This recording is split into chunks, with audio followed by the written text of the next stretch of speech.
આજના યુવાનો જ્યાં શહેરોની ચકાચોંધ અને લાખો રૂપિયાની નોકરી પાછળ દોડી રહ્યા છે, ત્યારે સુરતના એક યુવા એન્જિનિયરે સમાજને ઝેરમુક્ત અને સાત્વિક અન્ન પૂરું પાડવાના ઉદ્દેશ્ય સાથે પોતાની આકર્ષક નોકરી છોડી પ્રાકૃતિક ખેતીનો માર્ગ અપનાવ્યો છે.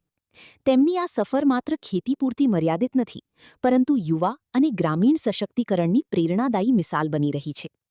સુરતના આ યુવા એન્જિનિયર અગાઉ એક પ્રતિષ્ઠિત કંપનીમાં લાખો રૂપિયાના પેકેજ પર કાર્યરત હતા.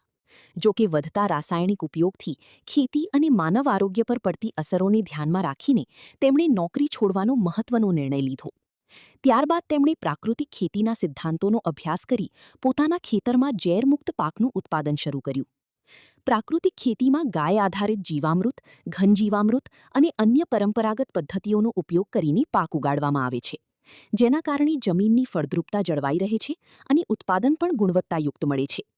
આજે તેમના ખેતરમાં ઉગાડવામાં આવતા શાકભાજી, અનાજ અને અન્ય પાકોને ગ્રાહકોનો સારો પ્રતિસાદ મળી રહ્યું છે. માત્ર ખેતી જ નહીં, પરંતુ તેઓ અન્ય યુવાનો અને ખેડૂતોને પણ પ્રાકૃતિક ખેતી તરફ પ્રેરિત કરી રહ્યા છે.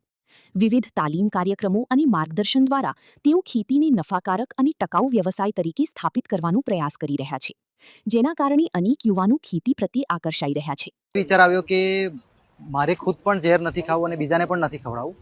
એ વિચારથી મેં 2019થી પ્રાકૃતિક ખેતીની શરૂઆત કરી અને અત્યાર સુધી કરું છું અને એમાં મને સારી એવી સફળતા મળી છે. એ જંગલ મોડેલ બનાવવા માટે ગુજરાત સરકારે મને 18,500 રૂપિયાની સબસિડી આપી છે, મતલબ કે સપોર્ટ કર્યો છે. 18,500 રૂપિયા આ મોડેલ ઊભું કરવા માટે મને સહાયતા કરી છે. બીજા એવા ઘણા એક સામે મોડેલ ગોડાઉન છે, તો ગોડાઉનમાં પણ સરકારે 30,000ની સબસિડી આપી છે. પછી એક પોલી હાઉસ છે, તો પોલી હાઉસમાં પણ અમને મતલબ કે પોલી હાઉસમાં પણ 2,70,000ની સબસિડી ગવર્મેન્ટે આપી છે.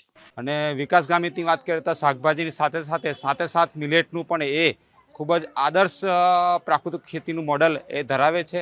વિકાસ ગામિત એન્જિનિયર હોવા છતાં પણ અને યુવા હોવા છતાં પણ એક પ્રેરણારૂપ આપણે પ્રાકૃતિક ખેતી તરફ પડ્યા છે અને લોકોને એક આદર્શરૂપ યુવા ખેડૂત તરીકે પણ એમણે જિલ્લામાં નામના મેળવી છે.